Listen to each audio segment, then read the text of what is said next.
Welcome to the EdTech Throwdown. Join us, Eric Geis and Nick Johnson, as we dive into today's best EdTech tools, tips, and practices. We do the research so you can teach your class. Remember to follow us on social media like Instagram, X, or Facebook by looking for the handle @EdTech Throwdown. Now please enjoy the show.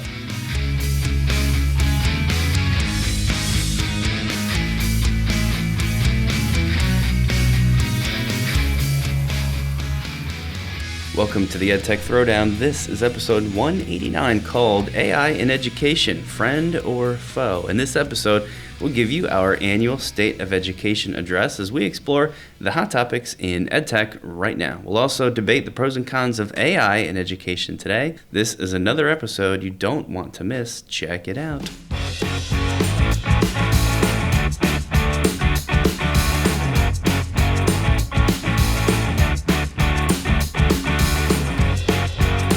All right, we're back with episode 189. I kind of want that sound effect. Wah, wah, wah, wah, you know? Yeah, the air horn thing. Yeah, the air horn thing. 189.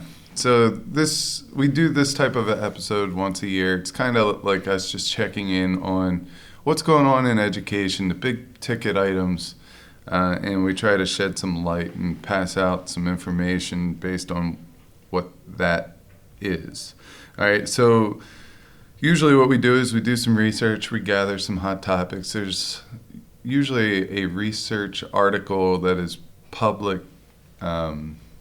publicized every year, and I go there, but it was not out this year, and then I found one kind of like it, but I had to give all my personal information, and it's more than just like setting up an account. So I decided to go away from that and kind of sift through a couple of articles and see if I could come up with some of my own.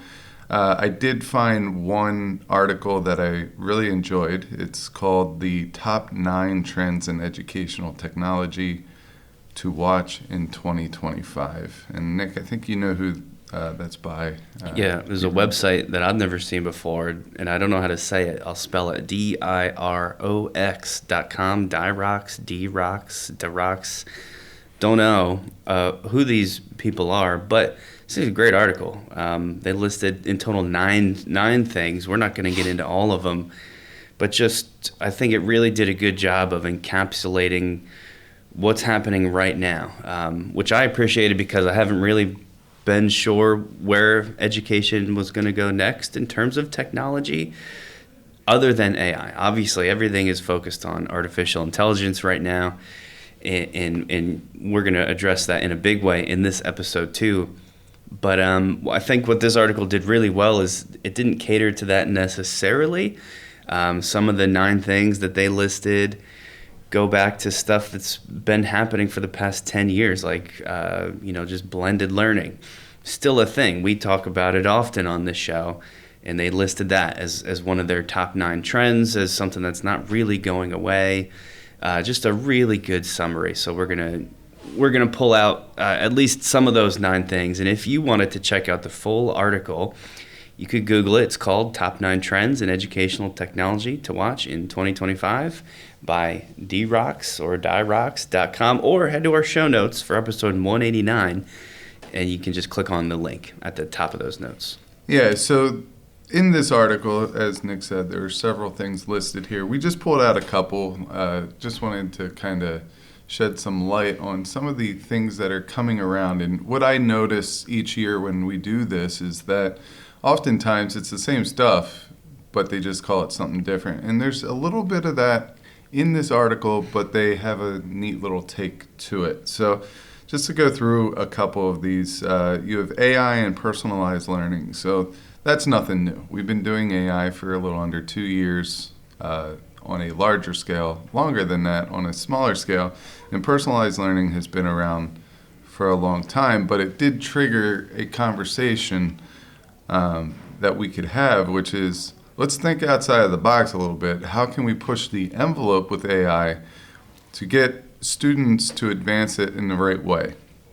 So how can we get students to automate content? How can they be content creators? How can they learn how to run a business through the use of AI?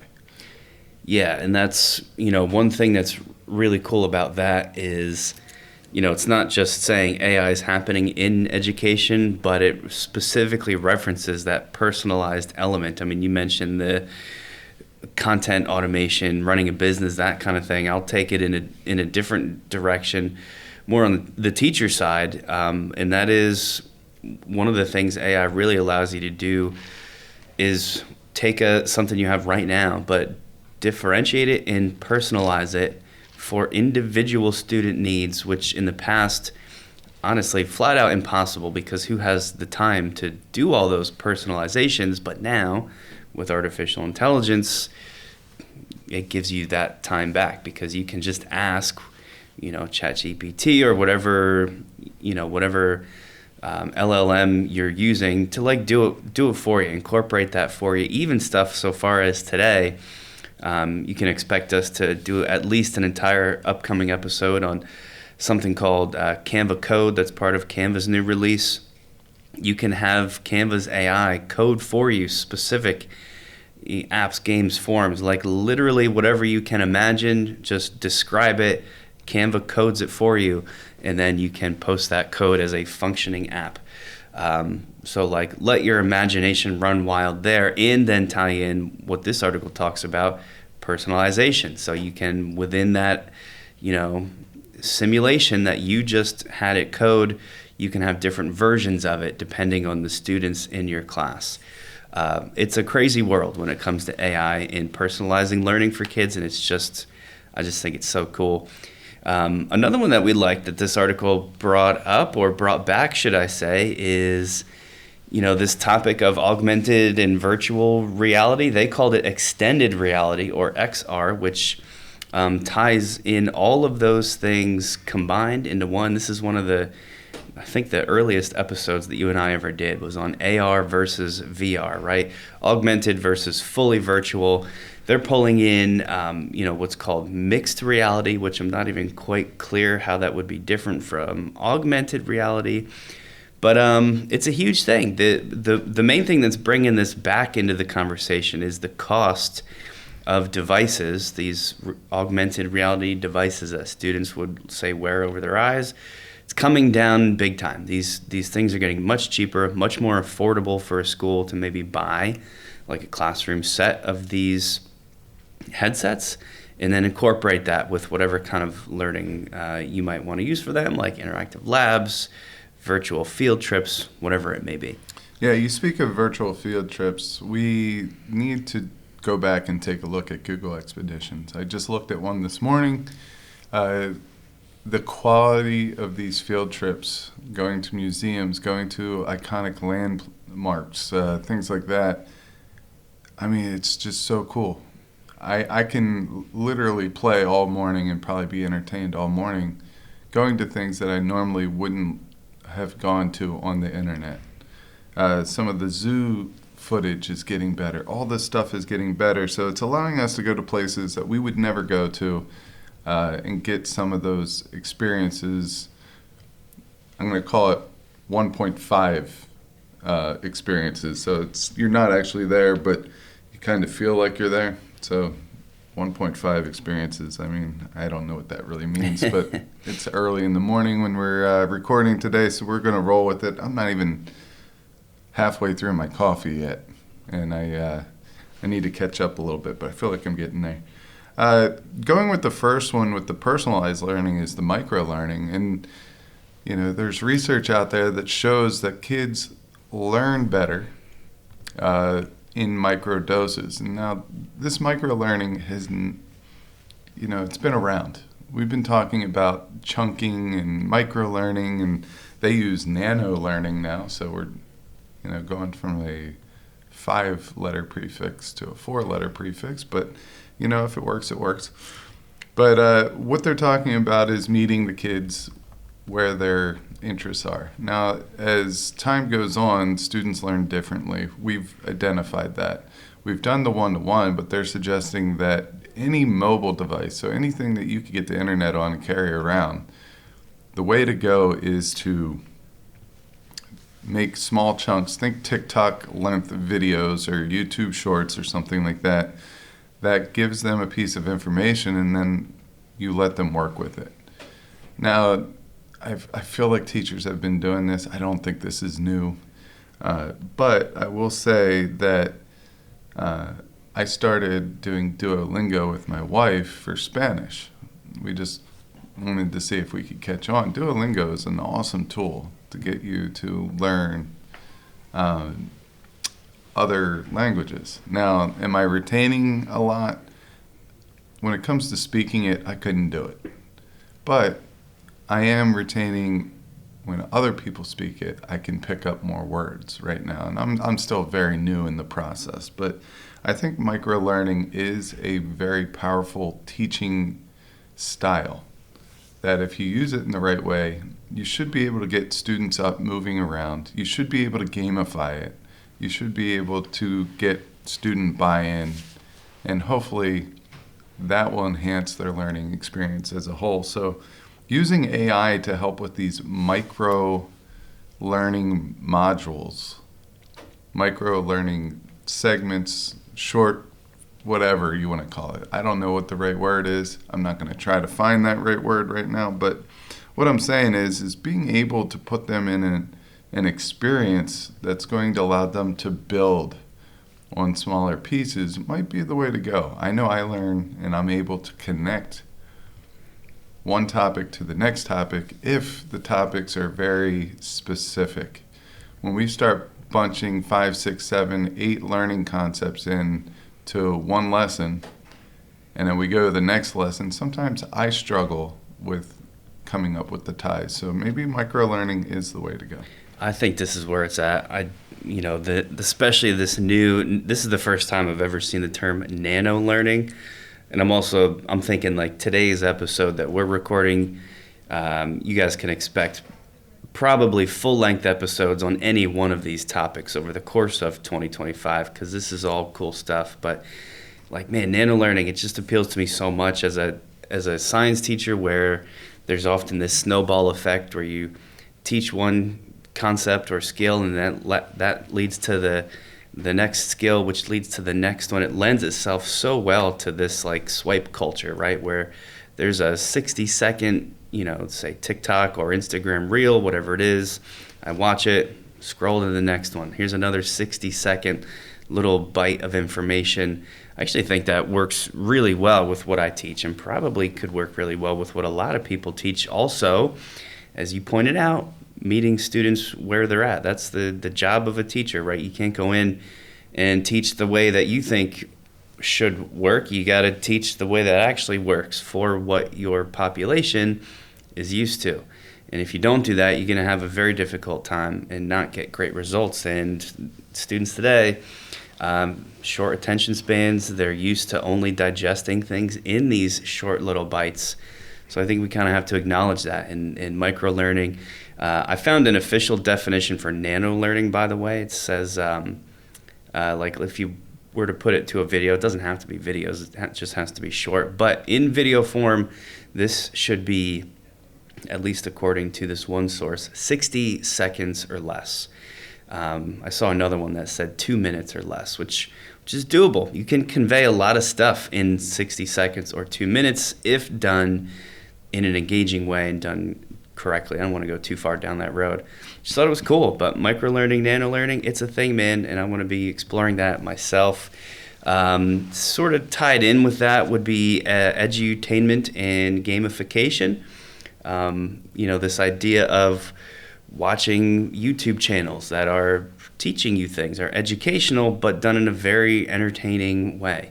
A lot of the games that kids play today, like Minecraft, and I never know how to say, what's the R one? Roblox?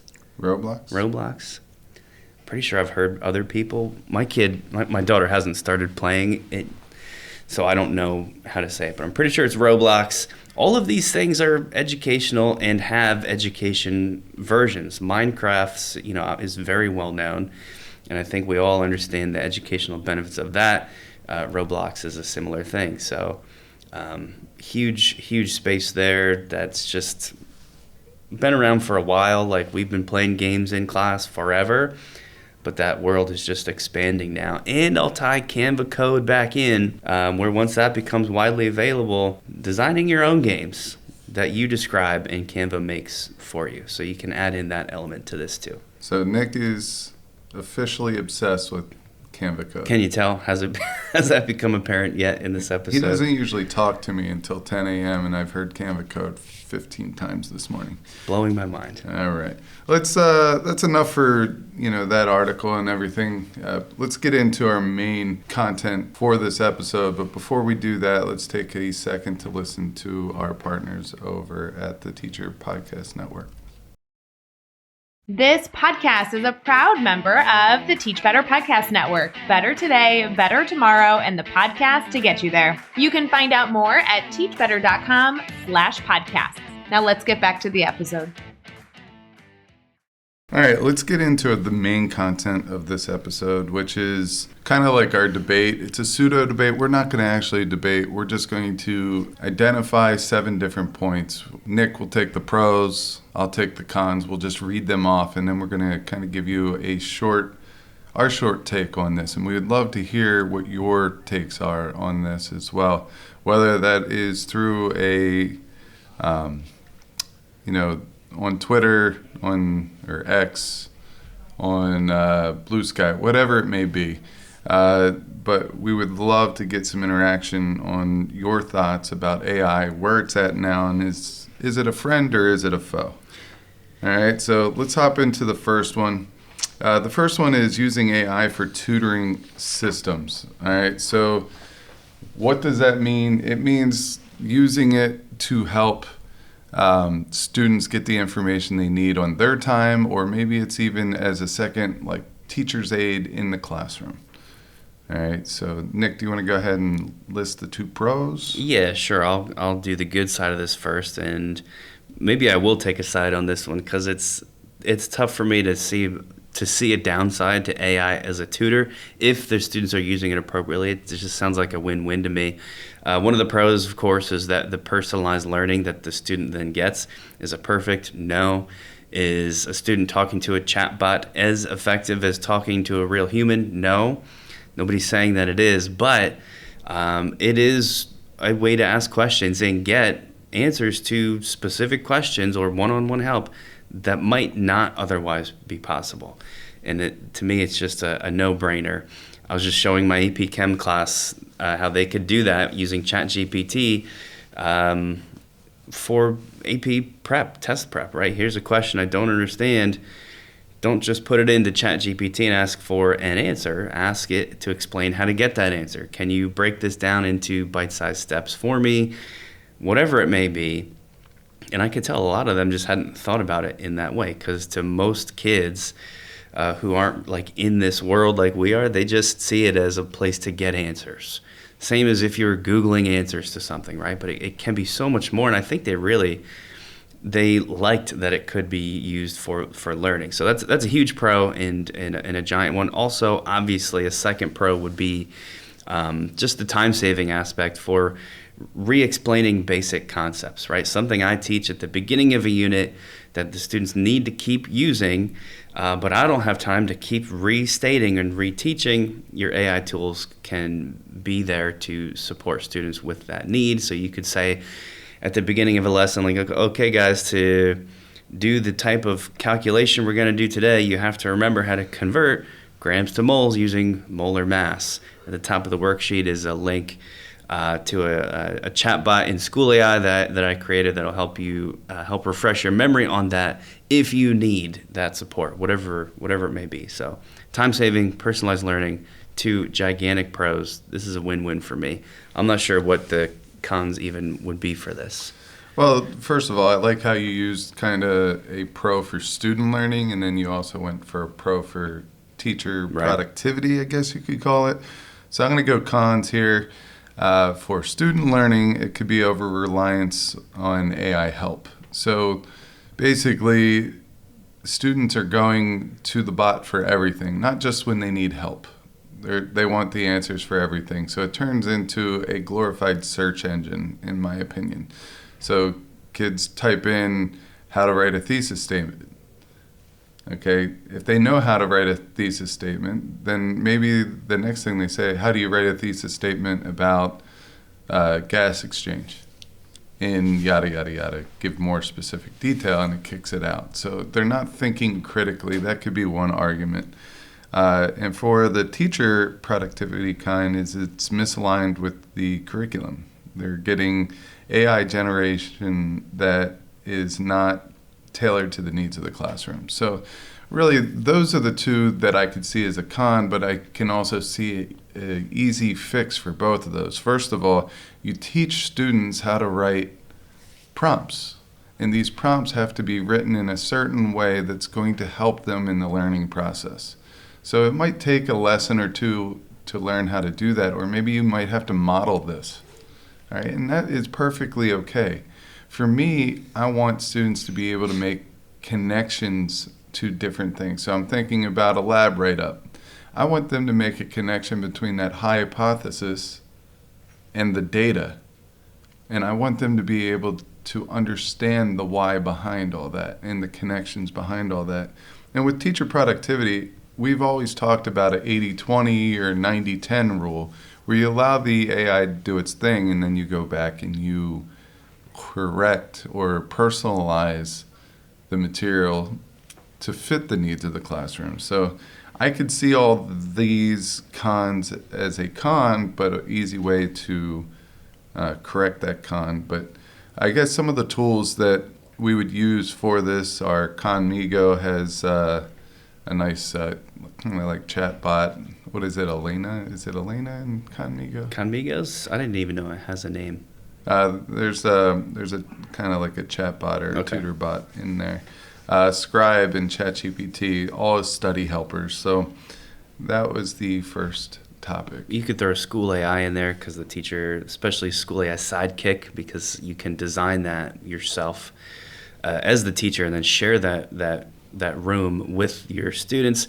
I don't want to spend a whole lot of time here, but have you ever had the type of student in class where it feels like they constantly, every single thing you ask them to do, their first move is to walk up to you, the teacher, and ask, how do I start? How do I start? What do I do? How do I solve this? Do you know what I'm talking about? Yeah, I know exactly what you're talking. Or I think sometimes they just want to ask questions to let you know that they're connected. That could be. Or they're trying to connect. That could be. And I get that a lot, and I understand that, and I know where you're going with this, so I'm just going to let you go and say, I agree.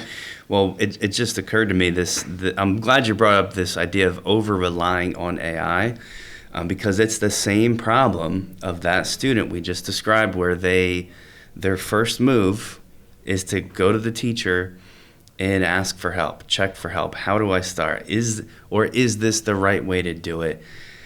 And sometimes this can be rooted in all kinds of things. One of them being like anxiety, like they're just nervous, they're going to do it wrong, so they want to know that they're right.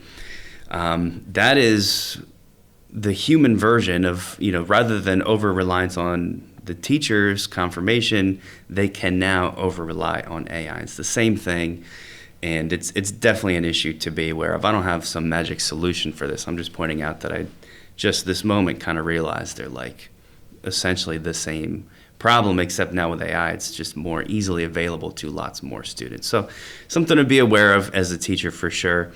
I'll jump to the next one if you're cool with it. The AI-generated writing supports. This could be grammar checkers, like as you're writing, Grammarly suggests things to you. This could be more advanced tools. ChatGPT will do that writing support if you copy-paste your writing in there, and it suggests things. There's even other, websites now, I can't think of any by name, that will like walk students through the writing process. Conmigo's writing coach just, There you go. kind of was released recently. That is definitely a tool we'd want to mention in here. Yeah. Quillbot is another one. I think that's closer to the Grammarly. We like the extension at our school because Grammarly is starting to write whole paragraphs using AI, and it really changes the work. But another one is Language Tools. It's a website, but it's also an extension. I would strongly suggest switching over to Language Tools if you're seeing the same issues with Grammarly getting too involved in student writing. Yeah, okay, cool. I'm glad you brought those up. Writing coach is the one I couldn't think of. The pros here are pretty obvious. Improved writing mechanics for the students as the AI suggests things to them. Clearly some learning will take place in that. If you think back to the early days of even just, word processing on Microsoft Word with that 1 or 2 classroom computers and spell check, there are definitely words that you know how to spell now because spell check started correcting them for you. And you can expect the same thing to happen with AI. Now, are there some words that you also just never learn to spell because you know that spell check always catches it? Yeah, it probably happens too. But there's definitely the pro side to it that you can't ignore in terms of writing. Also, from the teacher productivity side, just faster reviews of stuff in general, faster being able to go through those student drafts more quickly because there's less correcting on those basic issues that you've got to do. So ideally, the teacher then has more time to focus on higher level stuff for the students, really get into deeper conversations about the thinking and the explanations and the writing style, maybe things that you might not have had time to do because you're so focused on, the misplaced commas or whatever it may be. Yeah, 2 cons. These are also obvious for the student side, the risk of cheating or ghostwriting using AI tools to do the whole thing. All right, for this one, there are ways around this, once again, to kind of limit that ability. One is you have some type of policy in place. The school policy, the academic dishonesty policy, that type of stuff. Will that stop everyone from using AI? No. You got to keep going. The next one is the next thing that you could do is, if you're a Google school, have them start in a Google Doc. Share that with you right away before they get started. Or if you have an LMS that automatically does that, you could just attach it there. Tell them that all their writing must be done in that doc. Large copy and pastes are not allowed, and tell them and show them that you will be checking revision history, not version history, but revision history. It's a Google extension that allows you to see their writing in real time. And you will also be running it through a Turnitin AI detector or some type of detector. Once again, will it be the all-be-all? It will not. But it is a good deterrent. It's a good place to start. After that, you could have other policies in place as well. And at our school, we are in the middle of doing this right now. Hopefully, we will have a protocol put in place. We will have a policy put in place, and we'll have a bunch of best practices. If you want more on all of this, we have a video on YouTube that is about the AI Works Cited. I believe that's what we called it. And that will give you some tips and tricks on how to limit the amount of misuse of AI by students in your classrooms. So the con for teacher productivity is it's harder to detect authentic voice. All right, so if a teacher is making something, or if a student has made something, it's very hard to find an AI that actually matches the tone. So you can't really tell student growth areas. You can't. I guess the thing here is what we're trying to say is you learn how to write as a human very early in your writing career, whether it's second grade, just like we call it kid writing in first and second grade. And as you go, you develop your own tone, your own style. Once you start losing that style, it kind of makes you more of a robot than it does a human. You lose the personal reflections and things like that. I think this just means that in the writing rubrics that especially ELA teachers are going to have to use, I don't know, maybe authentic is the word here, but just sounding and being authentic should be a category that we now have to consider. In other words, does this piece of writing sound like AI wrote it, like a kind of heartless, soulless, inauthentic robot piece of perfect writing, or does it sound like a human did it? Does it sound like you did it? And I like this con because, if kids are using AI, it's just, harder for the teacher to tell what those authentic voices really are. But It's important to consider, and it's important to make students aware that that's a thing, man. Just like almost the imperfection of being a human is sometimes what makes writing, or in a larger sense, art in general, good and pleasurable to look at and read. So it's a definite con there. Let's jump into the third one, which is lesson planning and resource creation. This is one where we might actually disagree, because I see you using AI to plan lessons, at least initially, quite often. And then every time I try to do what you do, I don't like it. I don't like what it gives me, and I don't want to put the time in to refine it, which I think is the real difference. Is you don't mind putting in the time to refine it, whereas I'm like, whatever, this stinks anyway, I'm just going to make it myself. So that's what we're talking about here, and as usual, I'll cover, strangely enough, the pro side, even though I'm not the one who typically seems to do this. But obviously, this saves time.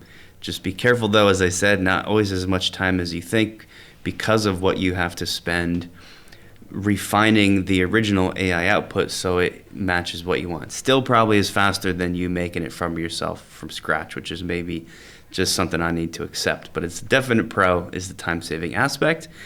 Another side for the student learning here is just different types of stuff, varied content, which is, I think, springs from a lot of the times as a teacher, you get set in your ways and you sort of just might design the same handful of lesson styles for your students over and over again with the same types of resources. But if AI is doing it, it might actually bring in some stuff that pushes you outside of your box, some different things, different visuals, analogies that you would not have thought of otherwise, to expand what you're offering to the kids. So those are some good pros. What do you think about this?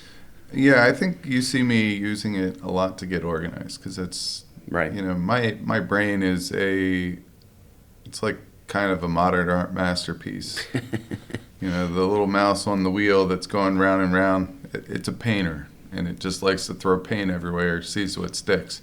But I know exactly, this is a terrible analogy because I can't see color that well. Right.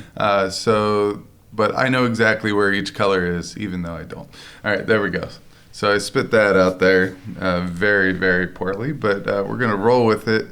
What I'm saying is I like to use AI to have, if I'm doing a unit plan, or let's just go with a lesson plan.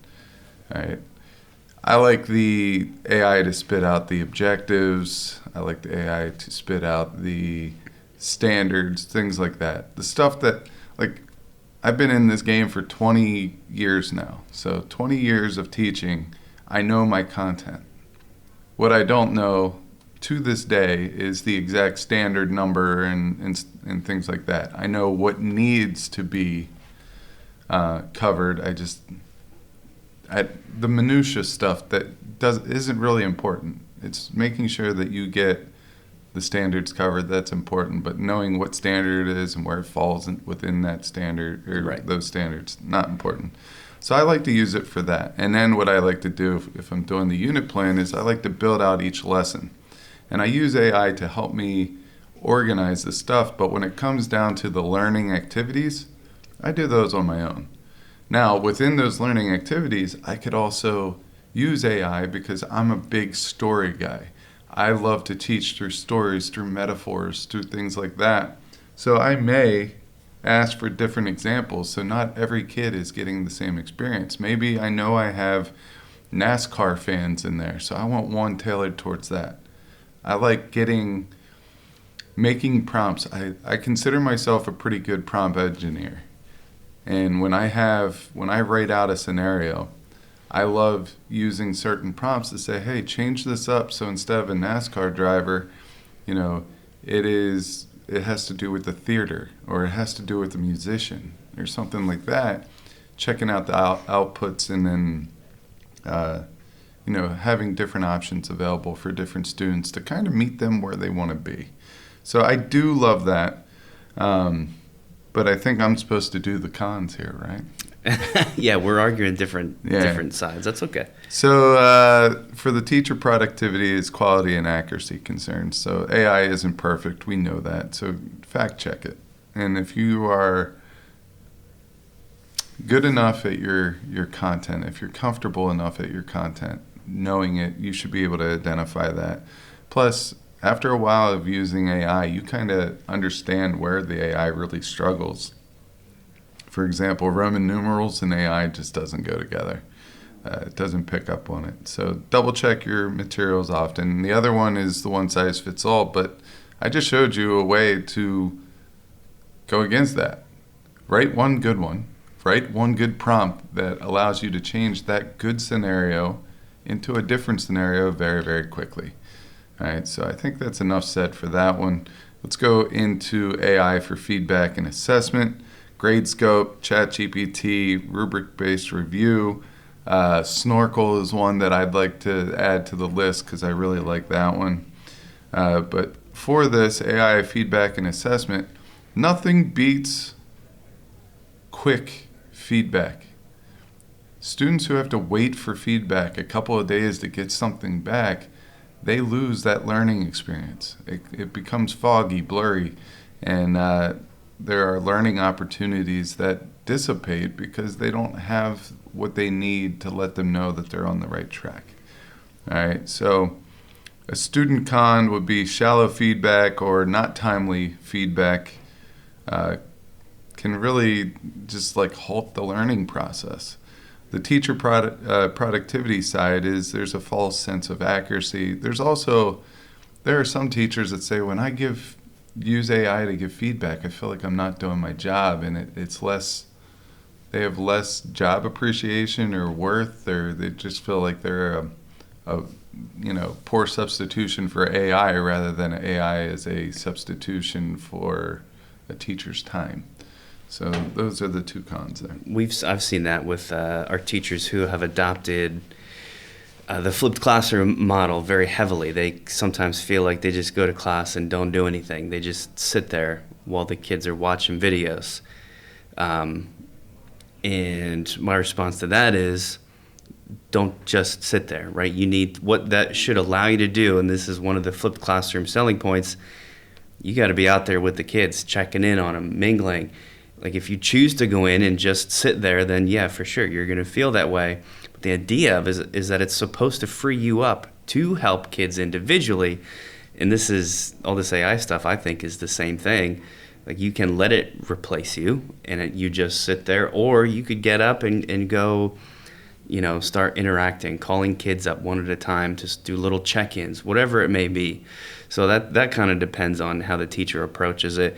But for feedback, though, I think these cons are a stretch and grasping at straws.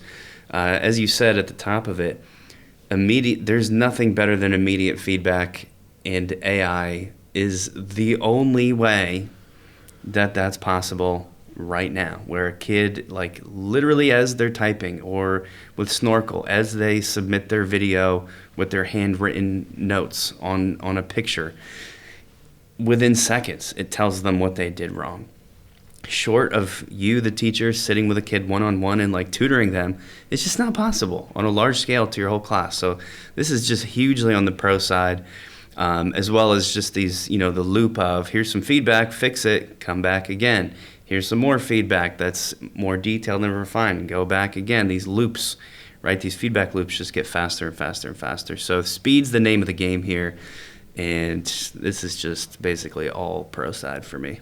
I'm glad that you talked a little bit about Snorkel there, because the one thing that Snorkel does that separates it from me with any of the other feedback tools is that it gives instant feedback, but then it also does an amazing job grouping students by their success level and portraying that to the teacher as to, there's misconceptions. These 4 have this misconception. These 4 have this misconception about this problem that you just shared with them.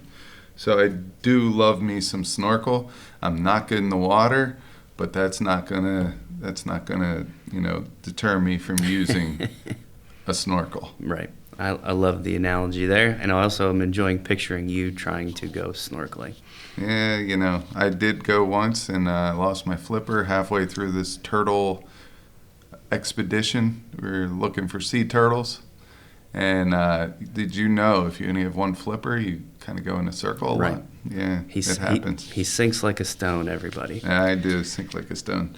Let's get into our next one, AI chatbots for student support. This kind of goes with the first one, so I'm not sure if we need to spend a lot of time here. The two cons are misinformation, misunderstanding. We've come into this one a lot. All right, get your students to ask questions. If they're unsure that a chatbot is not accurate, if the information is not accurate, or if they have any questions, that's a great time for them to come up and have a conversation with you. The other one is, some teachers just don't trust guidance that they can't oversee, and they're not getting the guidance of the bot, in real time. But let me tell you, there is a way to significantly decrease the inaccuracies of AI, and that's to work with a tool like ChatPDF, like Notebook LM, Google Notebook LM, where you're bringing in the resources and the AI is only pulling information from the resources that you bring in. So those are two suggestions there. You want to do the pros real quick, even though they're kind of the... Yeah, we'll keep it fast because these are pretty, like you said, similar to the first one. Just the idea of on-demand help. 24/7, could be 3 a.m., student can't sleep. They've still got a chatbot there to help them out. And then cutting back on the repetitive questions like, when's the test again, or where's the homework, all that kind of stuff. The teacher doesn't have to worry about as much. We're going to do the last two also pretty quickly here, so we're not looking at like a 2-hour episode for everybody. But these are big ones, so I don't want to shortchange them too much either. AI with differentiation in special education. We've noticed that our special education teachers really like AI because of what it allows that population to do. Again, things like everything else we keep hitting on the pro side, things not possible otherwise. So for student learning, the obvious pro is all of the accessibility that this now allows, like reading text aloud, translations, simplifications. Maybe even helping teachers comb through a 15-page IEP document with so much info and just letting them see the most important stuff in there. Huge pro side to that. And then modifications efficiently that you can now dispense to your students. You can have AI do what you want that would have taken you hours and hours and hours of development can now, in theory, be done in, let's just say minutes, right? But definitely faster than otherwise. Yeah, so these tools, like with the capabilities to do like speech to text, the reading level adjusters like Diffit and Brisk. Brisk also does that. Yep. We're starting to really look at Brisk again. The biggest reason why we didn't look at Brisk, or we went away from Brisk, was the pop-up it always had during anytime you went into the Google suite.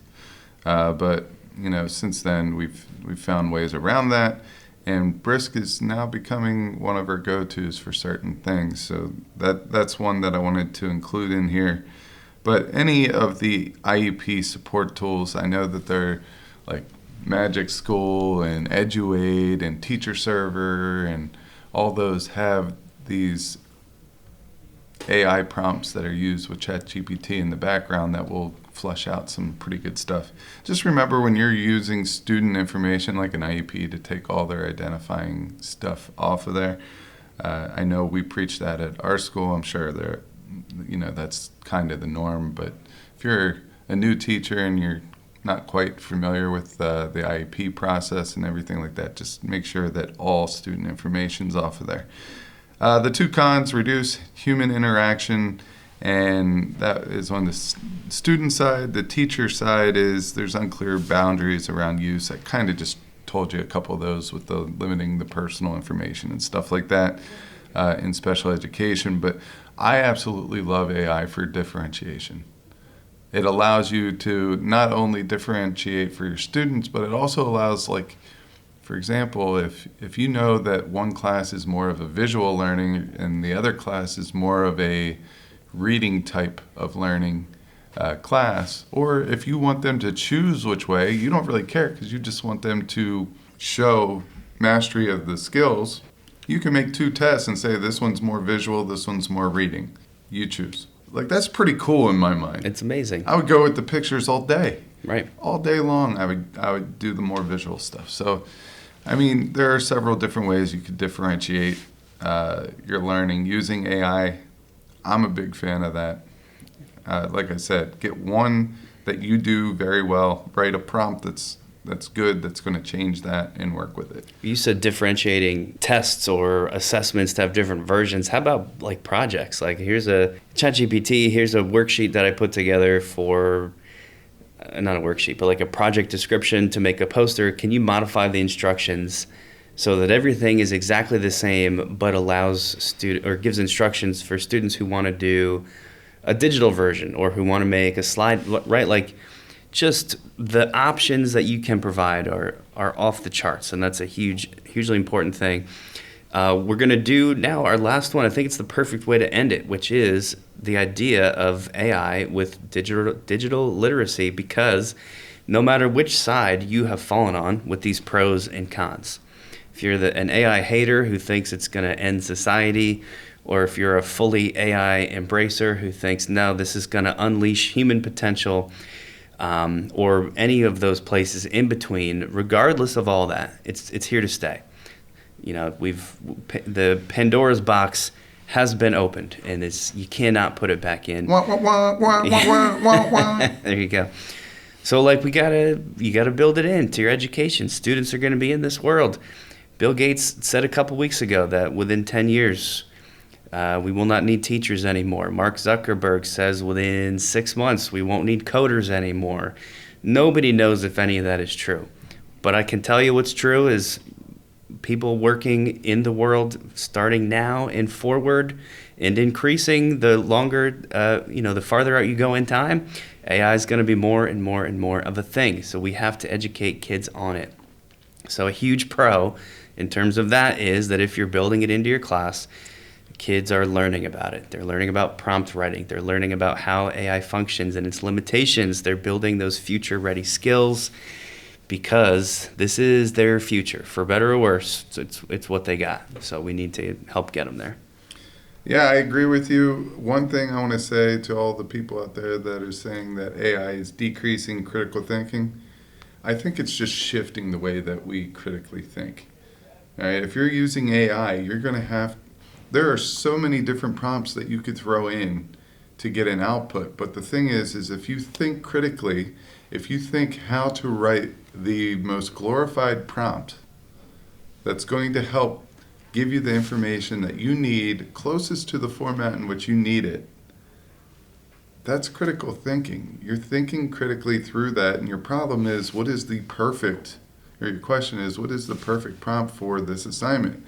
That's what's going to be important moving forward in their education, is understanding prompt writing, understanding the AI tool. It's no different than when Excel first came out and we were trying to figure out, all right, what is this Excel tool? How do we use it? We're putting formulas in there. It's ruining how we solve a math problem. No, it's just you're solving a math problem in a different way. You're still thinking critically. It's just in a different way. And that's how I kind of wanted to leave this episode, because I think we need to think more on those lines when it comes to AI. And that's my take. You may not agree with it, and I hope that some people out there disagree.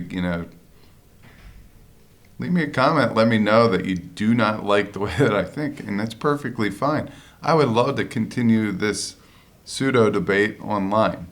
I would love to hear other people's thoughts and things like that. So that's going to wrap up this episode of the EdTech Throwdown. Make sure that you, go to any podcast player, subscribe, leave us a rating, a review, go over to YouTube, check out our channel. We're releasing videos there that I think is pretty relevant to this topic. And we hope that you are having a nice school year as we approach the end of the school year. Until next time, go out, check out some AI tools, let us know what they are, and keep the conversation rolling.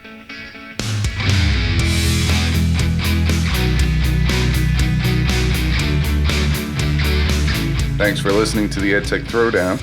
Do us a couple of favors. Subscribe to our podcast on any major podcast catcher such as Apple, Spotify, Amazon Podcasts, and Stitcher. Go over to YouTube, search the EdTech Throwdown, subscribe to the channel. You can connect with us on Twitter, Facebook, and Instagram. The show's handle is EdTech Throwdown. You can connect with Geis at GeisGotTech, Nick at NickGotTech. You could write us an Apple Podcast review. You could tell your friends about www.edtechthrowdown.com. And lastly, go over and check out our friends over at the Teach Better Podcast Network, a network that we are so proudly involved with. Until next time, remember, go try some EdTech because we will do the research so you can teach your class.